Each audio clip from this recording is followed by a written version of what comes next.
नमस्कार दर्शकों, स्वागत है आप सभी का हमारे कार्यक्रम में। दर्शकों, आप सभी ने सुना होगा आत्मविश्वास सफलता की कुंजी है। पर आत्मविश्वास की कुंजी क्या है? आत्मविश्वास की कुंजी है शिक्षा, जिस पर आपका, हमारा, हम सभी का समान अधिकार है। राष्ट्रीय शिक्षा नीति 2020 शिक्षा में सभी के समान अधिकार को बढ़ाने के लिए और शिक्षा के अंदर और भी नए चुनौतियों को खत्म करके नए उद्देश्यों की पूर्ति को पूरा करने के लिए अपने साथ कई सुधारों के साथ सरकार ने इसे लागू किया। अब शिक्षा पे जब सबका समान अधिकार है तो बालिकाओं का इसके अंदर क्या अधिकार है, वो कैसे इस शिक्षा नीति से ज़्यादा फ़ायदा ले सकती हैं, इस खास मुद्दे पर बातचीत करने के लिए आज हमारे साथ हमारे कार्यक्रम में है प्रोफेसर बिंदु जैन, जो महारानी कॉलेज की वाइस प्रिंसिपल हैं। मैम नमस्कार और बहुत बहुत स्वागत है आपका हमारे कार्यक्रम में। नमस्कार दीपाली जी, बहुत बहुत धन्यवाद। मैम, जैसा मैंने अभी कहा कि हम राष्ट्रीय शिक्षा नीति में बालिका शिक्षा के ऊपर बातचीत करने वाले हैं, तो सबसे पहले मैं आपके इसके बारे में राय जानना चाहती हूँ। राष्ट्रीय शिक्षा नीति और बालिका, ये जो दो शब्द मैंने अभी बताए हैं। देखिए, आपने बहुत अच्छा आज का विषय चुना है जिस पे मेरे को भी बात करते प्रसन्नता होती है क्योंकि मैं शिक्षिका हूँ।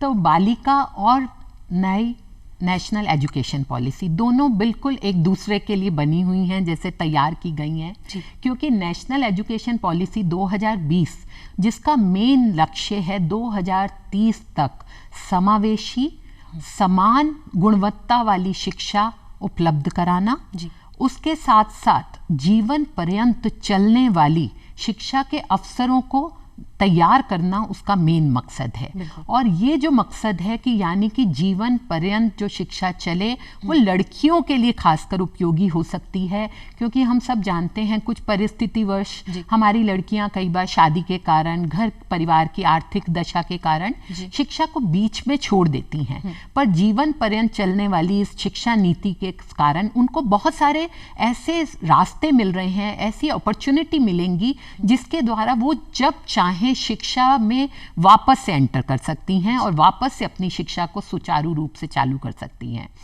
और गांधी जी ने बहुत अच्छी बात कही थी, एक बालक को अगर शिक्षित करते हैं तो वो स्वयं शिक्षित होता है, पर अगर एक बालिका को, एक महिला को, एक लड़की को शिक्षित करते हैं तो वो अपने साथ साथ दो परिवारों और समाज को भी शिक्षित करती है।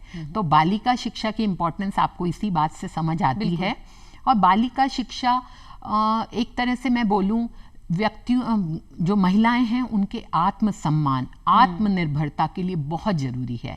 और आत्मसम्मान जब लड़कियों में आ जाएगा तो मुझे लगता है इस देश और समाज की तरक्की से कोई भी उसको नहीं रोक सकता। बिल्कुल, मैं आपकी इस बात से बिल्कुल सहमत हूँ कि लड़कियों को अगर शिक्षित किया जाए तो वो अपने साथ एक नहीं दो परिवारों को शिक्षित करती हैं, और सिर्फ एक उनको शिक्षित करने से समाज अपने आप आत्मनिर्भर हो जाता है।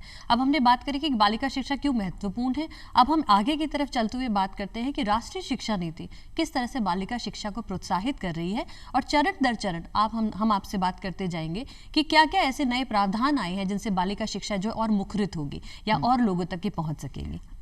देखिए, नई शिक्षा नीति में अभी मैंने आपको दो बातें बताई। सबके लिए समान गुणवत्ता वाली शिक्षा, ऐसा नहीं है कि लड़के ही पढ़ सकते हैं या लड़कियां नहीं पढ़ सकती। सभी ऐसे अल्पसंख्यक वर्ग, ऐसे पिछड़े वर्ग, ऐसी महिला, ऐसी ग्रामीण क्षेत्र से आई महिला, शहरी क्षेत्र की महिला, बालक, बालिका, यहाँ तक कि ट्रांसजेंडर, सबके लिए इस शिक्षा में प्रावधान रखे गए हैं कि कोई भी गुणवत्ता किसी के लिए कम ना हो सके।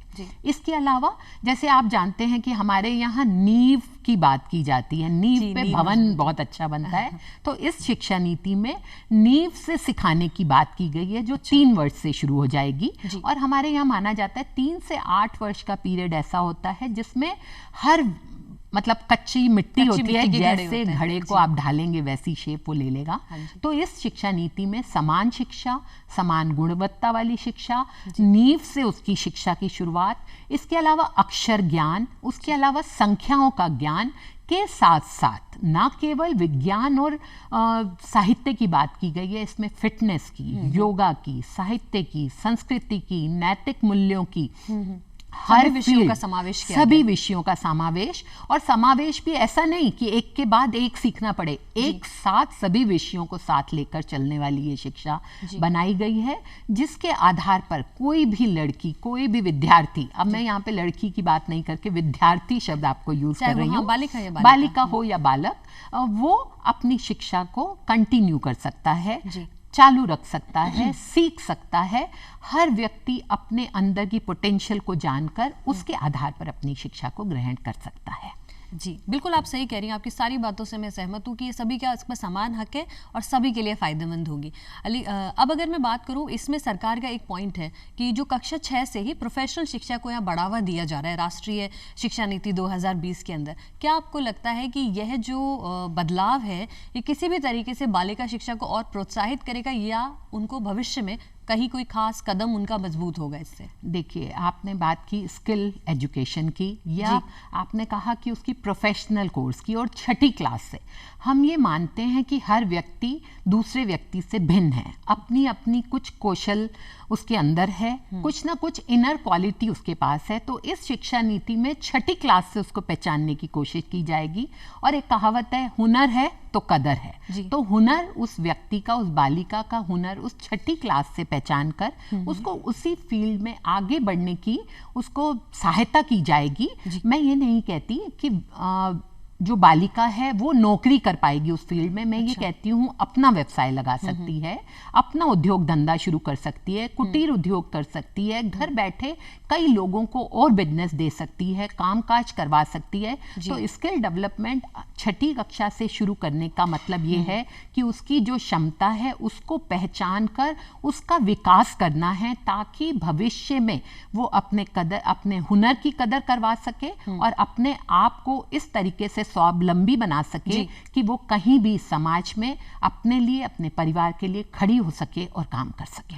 वो स्किल डेवलपमेंट के साथ ही उसका आत्मविश्वास और उसका ओवरऑल डेवलपमेंट भी साथ में सरकार ने जोड़ दिया है। इसी के साथ सरकार की एक दूसरी नीति जो ये कहती है कि 8वीं तक जो कोई भी बालक है या बालिका, यहाँ किसी तरह का कोई भेदभाव नहीं है, वो अपनी मतलब अगर उसको भाषा से संबंधित किसी भी तरह की दिक्कत है तो वो समाप्त की गई थी कि किसी भी तरह की भाषा में वो अध्ययन कर सकते हैं। ये क्या नीति है और ये किस तरह से आगे जाके हेल्प करेगी? देखिए, आप और हम सब घरेलू वातावरण की जब बात करते हैं तो एक भाषा जो घर में बोली और समझी जाती है उसको समझाने के लिए किसी दूसरी गाइड की या किसी तरीके की हमें और पुस्तक की आवश्यकता नहीं पड़ती। जो भाषा हम घर में बोलते हैं बच्चा आसानी से समझता है। तो इस नीति का एक ये पहलू है कि 8वीं कक्षा तक क्षेत्रीय, स्थानीय या हिंदी मातृभाषा जो भी आपकी है उसमें उनको पढ़ाया जाएगा। आपने देखा होगा कि कोई रामायण की कहानी, महाभारत की कहानी अपनी लैंग्वेज में जब बच्चे को समझाते हैं तो बच्चा बहुत आसानी से समझता है, कर लेता है। तो महिलाओं के लिए, खासकर बालिकाओं के लिए, जब उस भाषा को सिखाया जाता है, उस भाषा को अलग से एफर्ट्स नहीं करने पड़ते आपको समझाने के लिए। वो बच्चा उसके रोम रोम में, मैं कहती हूँ, वो बसी हुई है उसकी वो लैंग्वेज, स्थानीय या मातृभाषा, उसमें उसको पढ़ाया जा सकता है और आसानी से। इसका मैं एक और उदाहरण आपको ये बताना चाहूंगी कि रिवर्स मेंटरिंग भी इसमें हो सकती है कि जो आप देखिए घर परिवार में अगर महिलाओं में बच्चा पलता है, आप देखें पुरुष बाहर चले जाते हैं कमाने या करने, महिलाएं यदि घर की पढ़ी लिखी नहीं है और वो बच्चा अगर स्थानीय लैंग्वेज में कुछ सीख कर अपने घर में आकर समझाना चाहता है तो बहुत आसानी से समझा सकता है। बहुत ही खूब। ये नहीं कि इंग्लिश में अगर वो आके कोई बात बताता है या विदेशी लैंग्वेज में हम बताता है तो जो पढ़े लिखे नहीं है वो नहीं समझ पाते। पर रिवर्स मेंटरिंग ये हो गई कि बच्चा अपनी भाषा में अपने परिवार को भी शिक्षित कर सकता है। तो ये बहुत अच्छा एक इसके अंदर इनिशिएटिव लिया गया है। गागर में सागर ही भर गया है, गागर में सागर भर गया है। आपकी बिल्कुल सही बात है। तो बच्चा अपने साथ साथ अपने परिवार की महिलाओं को पढ़ाने का भी काम कर सकता है, उनको भी उस सब्जेक्ट से, उस विषय से अवगत करा सकता है जिस विषय से वो दूर हैं या वो नहीं कर पाए थे। आज ये हो गया कि हर बच्चा अपनी स्थानीय लैंग्वेज में, अपनी मातृभाषा में, और आपको पता है हमारे यहाँ तो इतनी लैंग्वेज हैं और जिनका अपनी अपनी, तेलुगु हो, तमिल हो, मराठी हो, पंजाबी हो, तो आप जब भाषाओं को गिनना चाहते हैं और इस तरीके से उनका संरक्षण भी हम कर सकते हैं अपनी स्थानीय भाषाओं का। और इससे आपको लगता है कि कहीं ना कहीं बालिका शिक्षा का मतलब लड़कियों का, क्योंकि जब अपनी क्षेत्रीय भाषा के साथ कंफर्टेबल होंगी तो पढ़ने में उनकी रुचि और भी ज्यादा होगी। बिल्कुल, मैंने अभी बताया कि उनकी रोम रोम में बसी हुई भाषा है जो उनकी समझ में, उनकी सोच में है, उसमें उनको समझाना बहुत आसान हो जाएगा। तो बालिकाओं के लिए एक जो हडल है नई लैंग्वेज को सीखने का, वो 8th तक जो खत्म होगा, जिससे उनकी जो सोच और उनका जो आगे का फ्यूचरिस्टिक अप्रोच है उसमें बहुत सुधार आ सकता है। यहाँ पे अभी तक हम बात कर रहे थे प्राइमरी और माध्यमिक स्तर की। अब अगर हम बात करते हैं हायर एजुकेशन की तरफ, सरकार की इस नीति को अगर हम लेके चलते हैं तो हायर एजुकेशन की तरफ ऐसी क्या खास बातें हैं? जैसे मैं थोड़ा बहुत जैसे जानती हूँ कि कुछ यूनिवर्सिटीज़ को लेकर के सरकार ने कुछ कदम उठाए, ये ग्लोबल यूनिवर्सिटीज़ का जो सरकार ने किया, ये कैसे फ़ायदा दे सकता है? देखिए, आपको पता ही है कि इसमें सारा पैटर्न पुराना बिल्कुल ड्रास्टिक चेंज एक हो रहा है जिसमें आपके लिए सबसे बड़ी बात यह है कि 4 साल की ग्रेजुएशन की गई है। पर अगर हम बात करें, आप भी जाने, एंट्री और एग्जिट पर कोई रोक नहीं है। अच्छा। आप 1 साल का अगर करते हैं तो आपको सर्टिफिकेट मिलेगा, 2 साल का अगर कोर्स करते हैं तो डिप्लोमा मिलेगा, 3 साल में एक स्मॉल डिग्री और 4 साल में उसकी पूरी ग्रेजुएशन की डिग्री आप ले सकते हैं। उसके बाद एक एमफिल का प्रोग्राम था जिसको बंद कर दिया गया है। उसके बाद आप डायरेक्ट रिसर्च कर सकते, पीजी कर सकते हैं, 1 साल की पीजी है और फिर रिसर्च में अपना काम कर सकते हैं। जैसा आपने पूछा अभी कि इसमें और क्या चेंजेस किए गए हैं, तो हायर एजुकेशन में बाहर के यूनिवर्सिटी को परमिशन दी गई है। तो लड़कियों के लिए, महिलाओं की बात क्योंकि हम कर रहे हैं, महिलाओं को बहुत जल्दी अपने घर से, घर के बाद समाज से, समाज के बाद परिवार से, परिवार के बाद उस क्षेत्र से, उस स्टेट से, उस देश से बाहर भेजने में थोड़ी सी मुझे लगता है हिचक रहती है माँ बाप के। उसके कारण कुछ भी हो सकते हैं। पर जब बाहर की बड़ी बड़ी विश्वविद्यालय आपके ही देश में आ जाएंगे तो हमारी लड़कियों को यहीं रहकर वो सब चीज़ें मतलब एक्सप्लोर करने को मिलेगा। वर्ल्ड को वो एक्सप्लोर कर सकती हैं, नए नए कोर्सेज कर सकती हैं। पेरेंट्स को भी भेजने में दिक्कत नहीं है, कोई दिक्कत नहीं है। वही मैंने बोला ना, जो बाहर भेजने की रुकावटें थी वो सब वहीं रुक जाएंगी और इसी देश में, अपने राज्य में, अपने स्टेट में रहते हुए उन सबको वो आसानी से एक्सप्लोर कर सकती हैं। ग्लोबल यूनिवर्सिटी का जो मजा है वो ले सकती हैं। इसी के साथ एकेडमिक क्रेडिट बैंक भी एक लॉन्च हुआ है। अब क्रेडिट बैंक के नाम से तो इंसान बैंक के नाम से कुछ सोचने लग जाता है, अभी एकेडमिक क्रेडिट बैंक क्या है? देखिए, नाम से समझ आ रहा होगा आपको, एकेडमिक क्रेडिट बैंक। बैंक से शुरू करती हूँ क्योंकि कॉमर्स की टीचर हूँ। तो बैंक का क्या मतलब है? अपना पैसा जमा कराइए, उस पर इंटरेस्ट मिलता जाता है। ठीक क्रेडिट जो बैंक है, एकेडमिक क्रेडिट, आप जो भी कोर्स करेंगे उसके कुछ क्रेडिट यानी पॉइंट, जैसे आजकल तो क्रेडिट कार्ड में भी आपको पॉइंट्स मिलते हैं शॉपिंग करने पे, डेबिट कार्ड पे मिलते हैं, ठीक उसी तरह एकेडमिक में भी आपको जो भी कोर्स करेंगे उसके कुछ क्रेडिट पॉइंट्स आपके अकाउंट में, उस बैंक में जमा हो जाएंगे। अच्छा। और जब आप उस कोर्स को छोड़ के नए कोर्स को ज्वाइन करेंगे तो वो पॉइंट्स आपको मल्टीपल हो जाएंगे आपके उस कोर्स के लिए, उस कोर्स को आपको बेनिफिट वो दे पाएंगे। तो एक तरह का बैंक है जिसमें जितना पढ़ते जाएंगे उसके पॉइंट्स आपके जुड़ते जाएंगे और वो पॉइंट्स आपके आगे फ्यूचर के लिए, आपकी प्रोफेशनल ग्रोथ के लिए भी काम आएंगे। अच्छा, तो ये मतलब अपने आप में बहुत ही फायदा है कि वो क्रेडिट बैंक जो है, साथ ही मतलब एक तो सरकार ने पहले ही एंट्री एग्जिट वाला बहुत अच्छा एक मुद्दा दिया है जिसमें जो लड़कियां कहीं भी अगर मतलब उनका कोर्स ड्रॉप आउट हो जाता है तो वो सर्टिफिकेट उनके काम आ सकता है। और साथ ही साथ डिजिटल एजुकेशन के लिए भी कुछ एफर्ट्स किए गए हैं।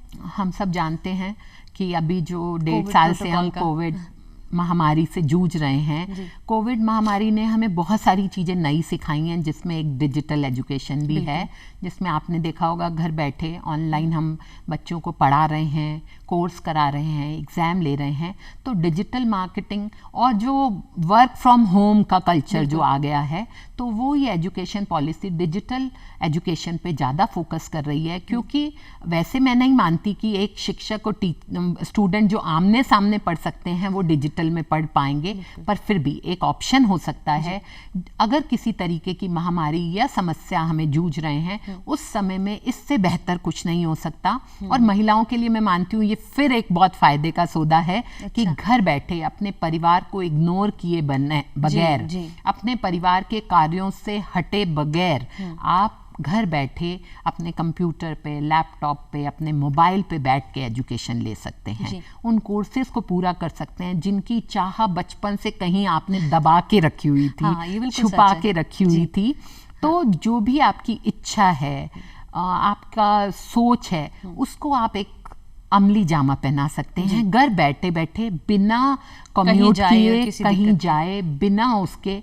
इसके से आपको बहुत फ़ायदा है कि आप अपने परिवार को समय दे पाएंगे और अपने लिए जो आपको स्वयं को विकसित करने के लिए देना है वो भी आसानी से दे सकते हैं। अच्छा, मेरे मन में एक मतलब बहुत ही अच्छा सा सवाल है कि जैसे मैं ऐसा महसूस करती हूँ कि अगर कोई भी बालिका है, चाहे वो शहर की हो चाहे वो ग्रामीण की हो, अगर माता पिता के लिए 4 चीज़ें बहुत ही महत्वपूर्ण होती हैं। उन्हें लगता है कि उनका बच्चा जब इन 4 चीज़ों पर सुरक्षित है तो वो भी उसको एक स्वतंत्र दिमाग से पढ़ने के लिए कहीं भी भेज देते हैं कि सामाजिक, आर्थिक, मानसिक और शारीरिक तौर की 4 सुरक्षा, 4 मोर्चे सुरक्षित हो। क्या ये नई राष्ट्रीय शिक्षा नीति आपकी नज़र से, आपको लगता है बालिका शिक्षा में खास तौर से, क्या इन चारों मोर्चों को पूरी तरह से मतलब सुरक्षित करती है? देखिए, सबसे पहले हम बात करते हैं मानसिकता की, मानसिक सुरक्षा। जो आपने कहा, हाँ, ये शिक्षा हमने अभी बताया सबके लिए समान गुणवत्ता वाली है, यानी आपकी मेंटल जो आपकी सोच है या आपका सकारात्मक सोच की ओर आपको अग्रसर करेगी, यानी आपको किसी से कमतर आंकने की खुद को जरूरत नहीं है। आप समान शिक्षा ले रहे हैं, समान गुणवत्ता आपको मिल रही है और आपका समग्र विकास हो रहा है। समग्र विकास होने से जब आपकी मेंटल जो आपकी पोजीशन है, जो आपके खिलाफ अत्याचार हो रहा है या आपके जो अधिकार हैं उनकी जागरूकता आपको मिल जाएगी। इससे इस शिक्षा में कहीं कोई रुकावट नहीं है, लड़की कभी भी चाहे अपने आप को विकसित कर सकती है। फिर शारीरिक सुरक्षा, इसमें लड़कियों की शिक्षा के लिए कुछ विषयों पर सरकार ने बहुत ध्यान दिया है कि लड़कियों को जैसे आने जाने के लिए अगर दूर है साइकिल सुविधा दी जाए।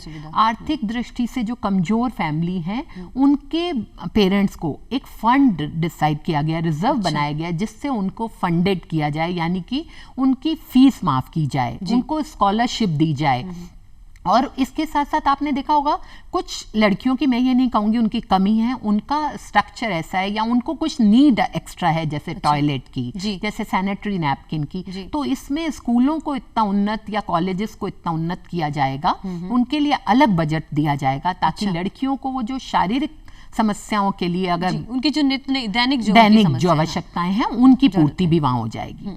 फिर हम बात करते हैं आर्थिक की। जब एक महिला शिक्षित होती है तो आर्थिक पहलू पे वो हमेशा खरी उतरती है। किसी भी जॉब में आप देख लें, महिला कंधे से कंधा मिलाकर चल रही है और अपने कार्यों को बहुत अच्छी तरह से संपन्न करती है। जब आर्थिक सुदृढ़ता उसको मिलती है, जब वो अर्न करने लगती है, तो अर्न करने से वो अपने परिवार का, अपने बच्चों का फ्यूचर सिक्योर कर सकती है। आप देखिए, एक व्यक्ति कमाता है और 2 मिलकर कमाते हैं, तो आप अपने परिवार को वो सुख सुविधा, वो जरूरतें उनकी पूरी कर सकते हैं, जिससे, और चौथी जो इससे जुड़ी हुई है, सामाजिक है ना, जीवन स्तर में उन्नति हो जाएगी जब आप कमाएंगे। इसके अलावा जब आप एक अच्छी पोस्ट पे काम करते हैं, समाज में आपका सम्मान बढ़ता है, आपको आत्म सम्मान की जब प्राप्ति होती है, सेल्फ एक्चुअलाइजेशन पोस्ट पर आप पहुंचते हैं, जब उस स्टेज पर पहुंचते हैं, तो आपको जो खुशी मिलती है और समाज में उससे फिर वही मानसिकता, फिर वो जब खुश होते हैं तो स्वास्थ्य सही रहेगा, शारीरिक स्वास्थ्य सही रहेगा, फिर आप और मेहनत करेंगे तो आर्थिक, मतलब आप इसको किसी भी एक सर्कल में मिला के देखिए, वो एक दूसरे से जुड़े हुए पॉइंट हैं। यानी कि शिक्षा देते ही आप मानसिक, शारीरिक, आर्थिक और सामाजिक सभी पहलुओं पर उसको सिक्योर कर सकते हैं। और महिला अगर इन सब पहलुओं पर अपने आप को खरा उतारती है या इस शिक्षा नीति में अपने आप को इनरोल करती है, तो मुझे लगता है समाज में बहुत बड़ा बदलाव जल्द ही आ जाएगा। मतलब ये तो शिक्षा से ज़्यादा एक जादू की डिबिया हो गई है, जिसके खोलते ही अपने आप ना सिर्फ व्यक्ति का वरन समग्र तौर पे वो जादू फैलता है और सभी को उसका फ़ायदा हो जाता है। अब हम इसके आगे अगर बात करते हैं तो बार बार राष्ट्रीय शिक्षा नीति में एक शब्द आता है, जेंडर समावेशी सुविधा। ये जेंडर समावेशी सुविधा क्या है? देखिए, अभी मैंने आपको बताया कि बालिका और उनकी बात हम ना करें, हम जेंडर समावेशी, यानी कि जेंडर डिस्क्रिमिनेशन जो आज तक चला आ रहा है कि लड़का अलग है, लड़की अलग है, लड़कों को इंजीनियर बनाओ, लड़कियों को टीचर बनाओ, इसको ये समाप्त करता है। इसमें यह कहा गया है कि जेंडर, इसमें तो मैंने ये भी बताया ट्रांसजेंडर के लिए, अल्पसंख्यकों के लिए, पिछड़े वर्ग के लिए, आपके जो ट्राइबल एरिया वाले बच्चे हैं उनके लिए, सभी के लिए समान शिक्षा का प्रावधान है। सभी के लिए 3 वर्ष से लेकर आपके जिस वर्ष पे भी आप पढ़ना चाहें दोबारा से एंट्री कर सकते हैं, एग्जिट कर सकते हैं। मल्टी डिसिप्लिनरी है, जिसमें एक साइंस के साथ आप कल्चर पढ़ सकते हैं, साइंस के साथ आप म्यूजिक पढ़ सकते हैं, साइंस के साथ नृत्य कर सकते हैं, सभी विषयों का इसमें कॉम्बिनेशन है, सब चीज। मतलब जेंडर के साथ कोई डिस्क्रिमिनेशन नहीं है, किसी भी सब्जेक्ट को पढ़ने के लिए कोई बाउंडेशन नहीं है, समय की बाउंडेशन इसमें नहीं है, और हर तरीके से बालिका के सर्वांगीण विकास में ये हेल्प करती है। ये जो बहुत सारे सब्जेक्ट के कॉम्बिनेशन में जो स्वतंत्रता दी गई है चयन के अंदर, क्या ये वाकई या मतलब प्रैक्टिकली में क्या ये हमें वाकई बहुत बेनिफिट करता है? बिल्कुल करता है। जैसे मैंने अभी बताया, हमारे अंदर एक बचपन या एक छोटी सी ख्वाहिश जो है हमेशा दबी रह जाती हाँ है जी। कि कभी माँ बाप के कहने पर, कभी पीयर ग्रुप के कहने पर हम वो सब्जेक्ट पढ़ते हैं जिससे हमारे को हाँ, रोजगार मिल सके, बिल्कुल। है ना। हम खाली पढ़ाई किस लिए शिक्षा ले रहे हैं कि हमें रोजगार मिल रोजगार के जाए, लिए, या रोजगारमुखी है ये हाँ ना। पर ये शिक्षा नीति रोजगार के साथ साथ आपकी उस दबी हुई ख्वाहिश को, जी। उस दबी हुई जो चाहत है उसको उभारने में भी सहायता करेगी। मतलब कोई साइंस के साथ क्रिएटिविटी भी कर सकता है, ड्राइंग भी कर सकता है। यहाँ तो हम बालिका शिक्षा पर खास तौर से फोकस करके बात कर रहे थे, पर राष्ट्रीय शिक्षा नीति जिसे आपने, मैं महसूस कर सकती हूँ कि आपने बहुत अच्छे से इसके बारे में जानकारी भी ली है। क्या और ऐसा कौन सा वर्ग है बालिकाओं के अलावा जिसको भी इसने बहुत ही खूबसूरती से प्रभावित किया हो या जिनके जीवन के लिए बहुत ही परिवर्तनीय हो? देखिए, क्योंकि एक शिक्षिका हूँ तो मैं शिक्षकों की बात ही कर सकती हूँ। हाँ जी। इस शिक्षा नीति में सबसे बच्चों के साथ स्टूडेंट विद्यार्थी के बाद जो नेक्स्ट पॉइंट है वो है शिक्षक जी। क्योंकि शिक्षक एक सम्मानीय पद पर कार्य करता है। शिक्षक के ऊपर बहुत बड़ी जिम्मेदारी है उन छात्राओं, उन विद्यार्थियों को इस तरीके का नागरिक बनाने की जो देश के विकास में साथ दे सके। अच्छा। तो इसमें शिक्षक के लिए संविदा कर्मी शिक्षक जो रखे जा रहे हैं, कॉन्सेप्ट बहुत हमारा हो गया कि सरकारी नौकरी के अलावा जितने प्राइवेट इंस्टीट्यूशन है वहाँ संविदा पर या कुछ फिक्स सैलरी पर रखा जा रहा है, उसको समाप्त करने की बात की गई है। तो जब शिक्षक को उसका सम्मानजनक अमाउंट या सैलरी या रेमुनेशन मिलेगा तो मुझे लगता है उससे शिक्षक की जो उत्साह है उसमें वृद्धि होगी। बिल्कुल। प्लस इसमें सिर्फ शिक्षक के उत्साह के लिए रेमुनेशन की बात नहीं की गई, उसकी जवाबदेही भी डिसाइड की गई है कि शिक्षक सिर्फ सैलरी लेने के लिए नहीं है, शिक्षा देने के लिए। शिक्षा जो वो दे रहा है उससे समाज में किस तरीके के बच्चे का, किस तरीके के विद्यार्थी का, नागरिक का निर्माण आप कर रहे हैं। ऐसे विद्यार्थी जो आपके समाज के लिए, देश के लिए, राष्ट्र के लिए कुछ काम कर सकें, उसकी जवाबदेही भी शिक्षक पे डाली जा सकती है। अच्छा। शिक्षक खुद को तैयार करने के साथ इसमें बहुत सारे ट्रेनिंग प्रोग्राम्स हैं शिक्षक के लिए, अपने आप को प्रूव करने के लिए, अपनी खुद की नॉलेज बढ़ाने के लिए भी बहुत सारे प्रोग्राम्स चालू किए जाएंगे।